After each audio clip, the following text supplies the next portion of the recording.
Hola, muy buenos días, compañeros y docentes.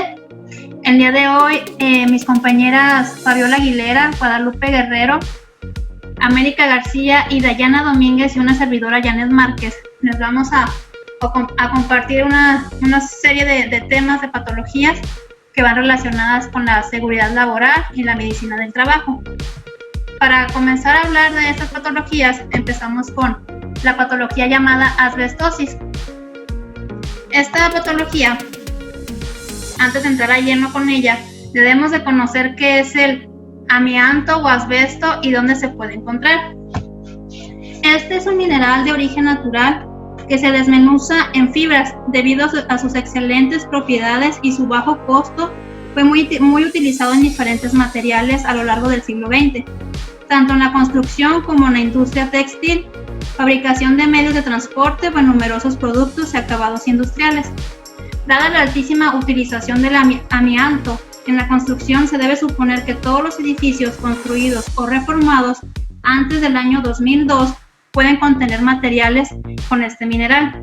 El amianto puede aparecer sobre todo como fibrocemento en cubiertas y todo tipo de canalizaciones de agua, de conducción, bajantes de pluviales, de saneamiento, también en depósitos de agua, en forma de placas en recubrimientos de fachadas y como falsos techos, como aislante en chimeneas, hornos y también en calderas, recipientes térmicos, puertas con cortafuegos, recubrimiento de tuberías, cámara de aire de paredes, placas para aislamiento sonoro. El amianto que se utiliza como aislante se desmenuza con facilidad y trabajar con él es mucho más peligroso. Incluso puede estar presente en algún mobiliario urbano, jardineras, bancos y mesas. Enfermedad que produce. El hecho de que un material tenga amianto o asbesto, que es lo mismo, no resulta peligroso para la salud. El amianto solo resulta peligroso cuando se respiran sus fibras, que son muy finas y no se pueden ver a simple vista. Esto puede pasar cuando los materiales que contienen amianto o asbesto están muy estropeados o cuando es necesario cortarlos, desmontarlos o hacer cualquier otro trabajo con ellos. Respirar las diminutas fibras del amianto puede dar lugar a varias alteraciones y enfermedades que afectan al aparato respiratorio, algunas benignas y otras muy graves, como lo que es la asbestosis.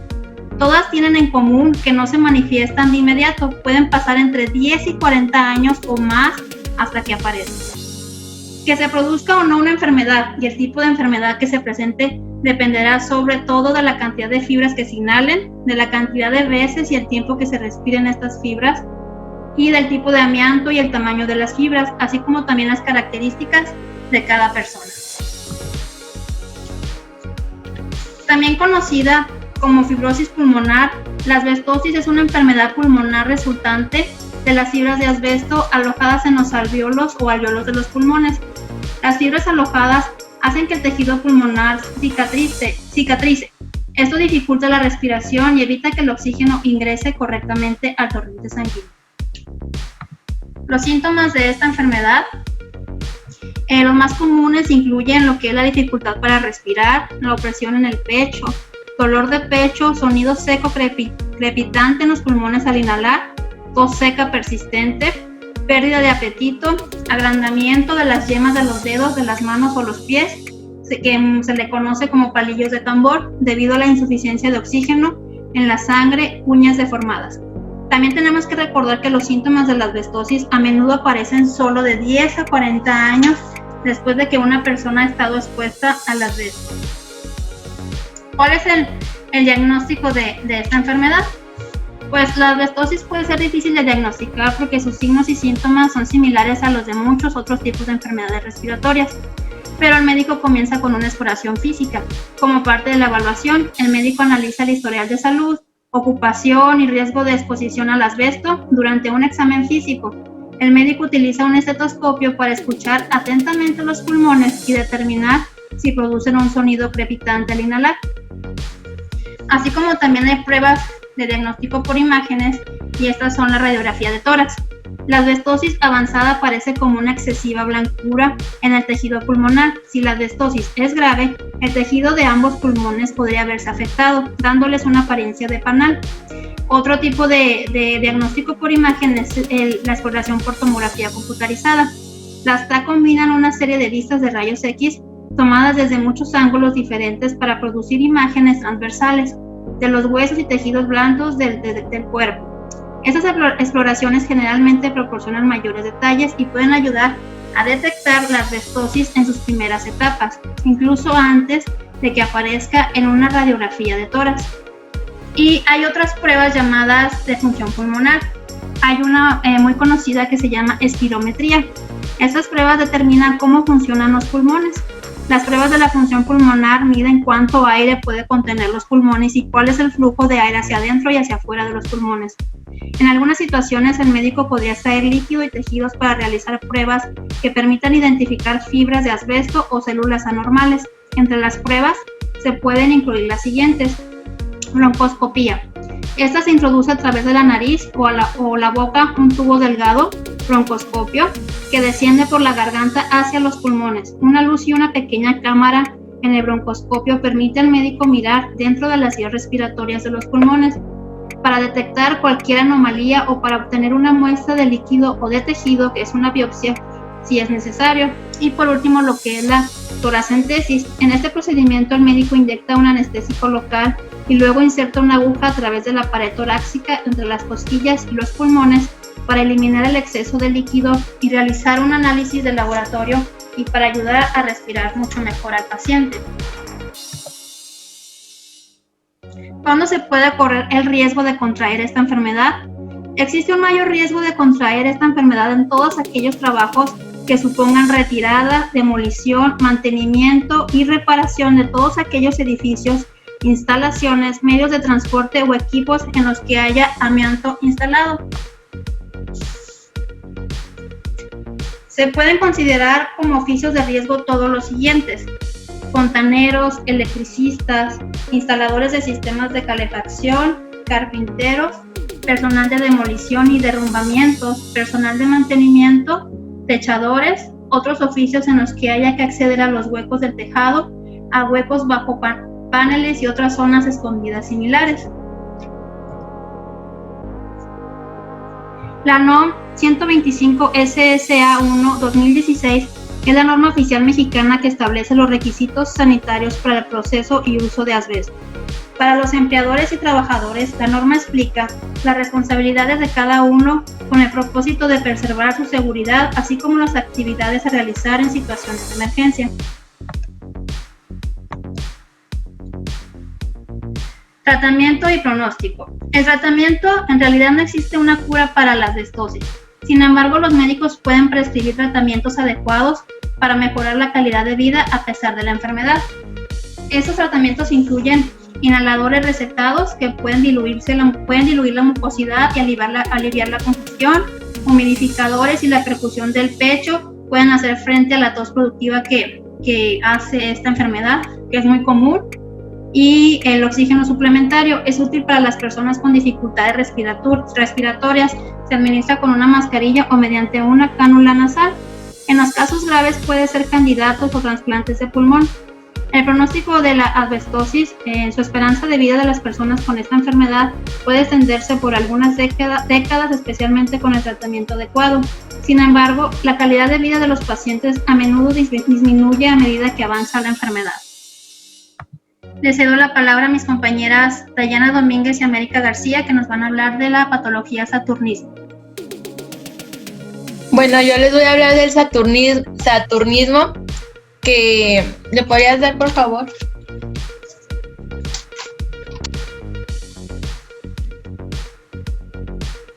Que en sí es una acumulación del plomo en el cuerpo, generalmente en el transcurso de meses o años.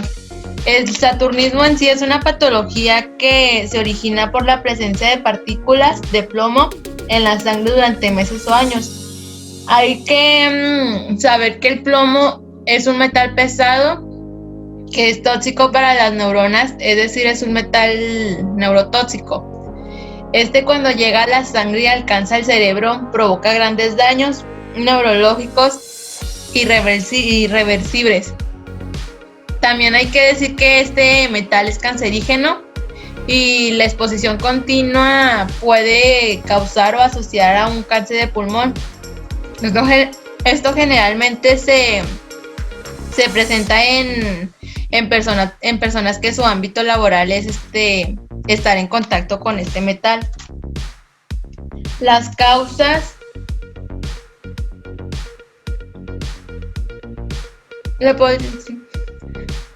La causa principal del saturnismo es la ingesta o inhalación de sustancias que contienen plomo, ya sea por tragar o lamber objetos recubiertos de plomo, beber agua proveniente de tuberías recubiertas, ya que las tuberías tienen accesorios de plomería y son soldadas con plomo, y estos a la hora de correr el agua sueltan partículas de plomo. Inhalar polvos contaminados, plomo en la pintura, porque hay pinturas a base de plomo. Ocupaciones, aquí son en las personas que, como lo mencioné, en su ámbito laboral están expuestas al plomo, como por ejemplo las personas que su profesión es la reparación de automóviles, la minería, instalación de tuberías, entre otras, como aquí en Torreón está la de Peñoles. Y otra cosa es el inhalar el polvo en el hogar.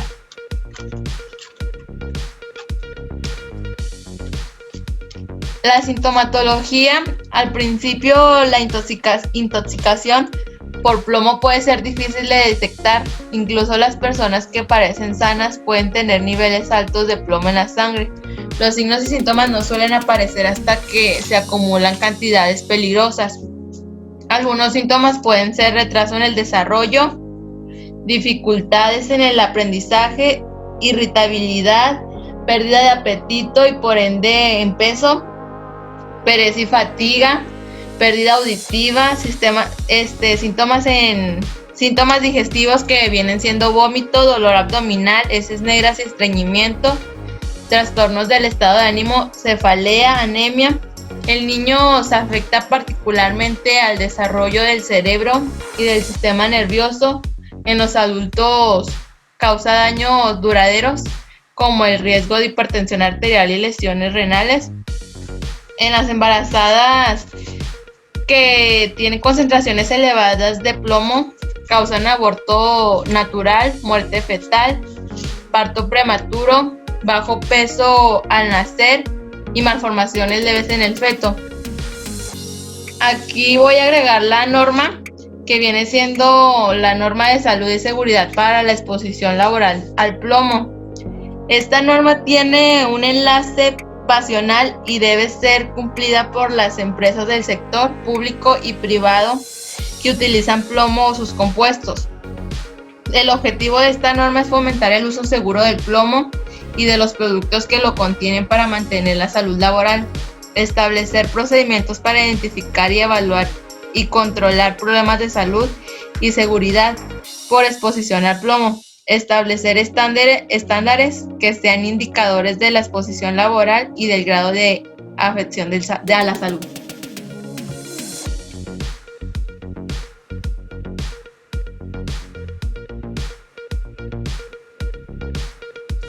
Bueno, yo voy a continuar con el diagnóstico. Que es, un simple análisis de sangre puede detectar la presencia de plomo en el cuerpo.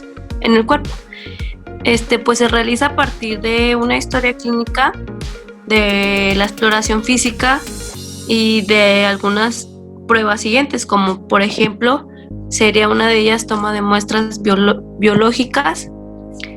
No, aún no regresa. Para la biometría, pues se tomaría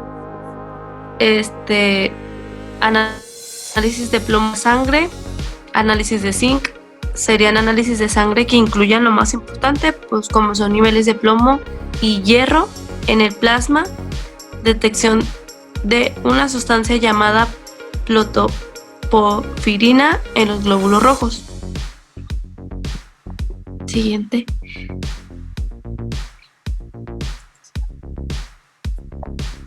El tratamiento sería simple implicar evitar la exposición al plomo, a los productos a base de plomo. Y, por ejemplo, serían medidas como eliminar fuentes de contaminación, ya sea en lugares, en empresas, para casos más graves o tratamientos para niveles más elevados, pues ya sería, como aquí dice, terapia de quelación, que es un medicamento que se administra por vía oral.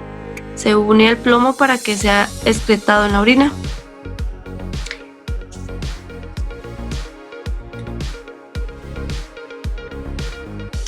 Prevención, pues aquí nos dice que es lavar las manos y los juguetes, limpia las superficies polvorientas, evita que los niños jueguen con tierra, dejar que el agua del grifo corra a un momento antes de beber o cocinar con ella.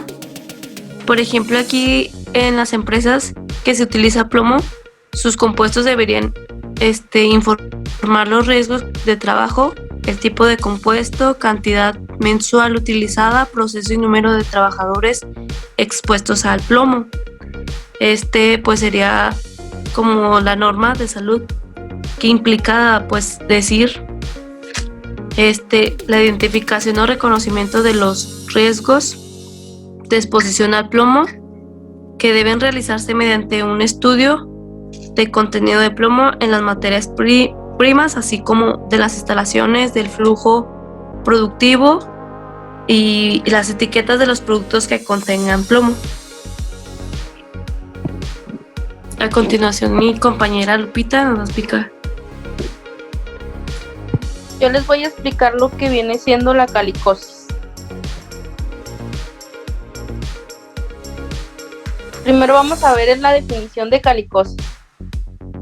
La calicosis es un tipo de fibrosis producida por la inhalación de polvo cálcico. Esta lesión respiratoria está producida por la presencia de sílice en el polvo cálcico. ¿Qué es el sílice? Es un componente natural que se encuentra en las rocas, en el suelo y en la arena. También lo podemos encontrar en el mortero y en el ladrillo. A esta se le conoce como el mal de los picapedreros.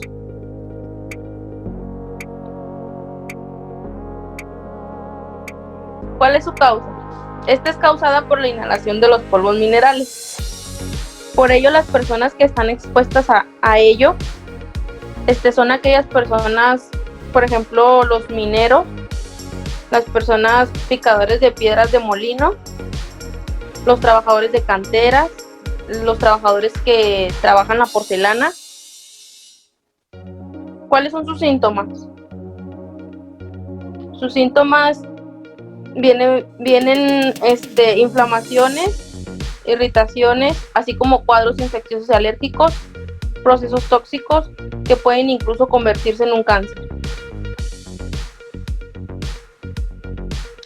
Se dice que en el organismo cuenta con ciertas defensas naturales para poder contrarrestar este tipo de polvos que no ingresen a nuestro organismo, los cuales uno de ellos vienen siendo los pelitos que tenemos en las fosas nasales. Su función de ellos viene siendo actuar como una especie de tamiz para que estos polvos no ingresen hacia nosotros. ¿Y cuál es su prevención? Pues hay que hacer exámenes médicos periódicamente, al menos una vez al año, disminuir la frecuencia de exposición a estos compuestos nocivos y promover el uso de equipo de protección, que viene siendo como usar las mascarillas, las gafas y los guantes para evitar el contacto con este tipo de polvos. Enseguida viene mi compañera Fabiola.